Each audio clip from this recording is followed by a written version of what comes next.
Hello class, this will be another video where we go through another example for critical path analysis. So for this question here, it's asking us to find out what is the minimum completion time. To do this, what we need to do is we need to do a forward scan, so find out what is the earliest starting time for each vertex. So I want to start from the left-hand side over here. So both of these activities, A and B, they've got no immediate predecessors, so therefore their starting time is going to be 0. Let's now find out what is the earliest starting time for this vertex over here. So to do that, what we're going to do is we're going to add the earliest starting time of the predecessor, so 0 in this case, plus the duration of activity A, so 5. So therefore, the starting time is going to be 5 in this case. I'm now going to find out what is the earliest starting time for this particular point over here. So in this case over here, it's going to be 0 plus 3. So therefore, the earliest starting time to conduct both activities C and D is going to be after 3 days. Let's now find out what is the earliest starting time for activity F. Now, if you look at this example over here, notice how activity F has 2 predecessors, so you need to complete both of these activities in order for you to begin activity F. So what I'm going to do is I want to find out what is the earliest time for me to complete this activity over here and the earliest time for me to complete this activity. So if I complete that activity, it's going to be 5 plus 0, which is going to be after 5 days. And if I go through the bottom route, so through activity C, then it's going to be 3 plus 4, so therefore it's going to be 7 days. In the previous video, we discussed that when an activity has multiple earliest starting time, then you want to choose the alternative that has the largest value. So therefore, that's the reason why I'm going to put 7 in that box over here. The reason why we should put the higher value in is because that if we did put 5 in, it's not possible for us to move on and do activity F since activity C wouldn't have been completed yet. So now let's find out what is the earliest starting time for activity G. So the earliest starting time of activity G is going to be 3 plus 6. So therefore, we could start activity G after 9 days after we've started the project. To find out what is the earliest starting time of activity H over here, we can see that there are 3 activities that need to be completed in order for you to commence activity H. So what I'll do is I want to find out what is the earliest finishing time for each of these 3 activities. So for activity A over here, the earliest finishing time is going to be 5 plus 7. So that's going to be equal to 12 days. The earliest finishing time for activity F is going to be 7 plus 3, which is going to be 10 days. And through activity G, that's going to be after 9 plus 4. So therefore, it's going to be done after 13 days. Again, you always want to select the option with the highest value. So therefore, I'm going to put 13 as the earliest starting time in which I could then begin activity H. And therefore, to find out what is the earliest starting time of the overall project or the minimum completion time, it's going to be 15 because 13 plus 2 is 15. And so therefore, this is going to be my answer. So 15 days.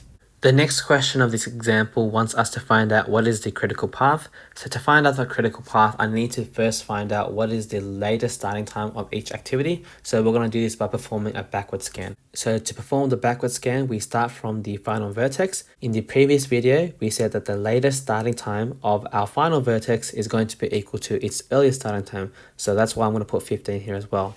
I'm now going to find out what is the latest starting time for activity H. To do this, what we do is we find out what is the latest starting time of the previous vertex, so in this case 15, and we subtract that with the duration of the activity, so therefore 15 minus 2 is equal to 13.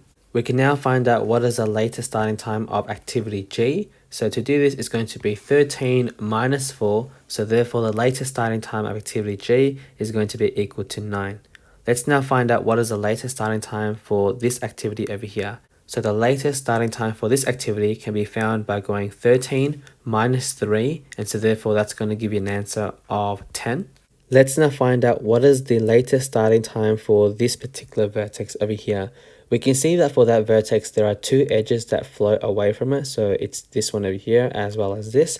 So what I'll do is I'll find out what is the latest starting time for both of these routes.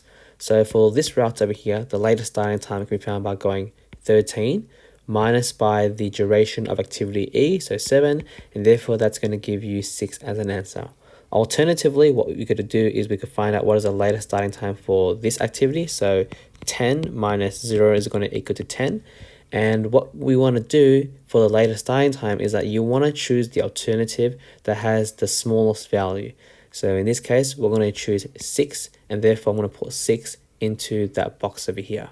Similarly, I'm also going to need to do the same thing for this activity here. So what I'm going to do is I'm going to find out what is the latest starting time if I went through activity C. So to do that, what I'll do is I'm going to go 10 minus 4, which is going to be equal to 6.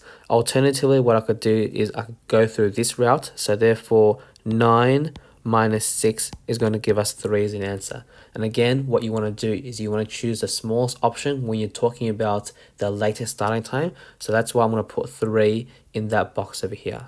And therefore, to find out what is the latest starting times for both A and B, you just subtract by the respective values, and therefore you should get this as your answer. Now that I've done this, I can now find out what is the critical path for this particular activity network. The critical path can be identified when the earliest starting time is equal to the latest starting time. Therefore, I can easily see that the critical path is going to be made up of activities B, D, G, and H. And finally, for the last question of this example, it's asking us what is the float time for activity F. In the previous video, we defined that the float time is the maximum amount of time that that activity can be delayed without impacting the overall completion time of the project. So in this case, we can see that the earliest starting time is after 7 days, but the latest starting time is after 10 days.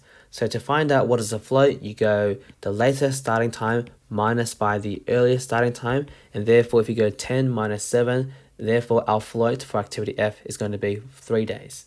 Hopefully with this short video, you're now able to understand how to perform the critical path analysis. This is the end of the video. Thank you guys for watching, and I'll see you guys again in the next one. Bye.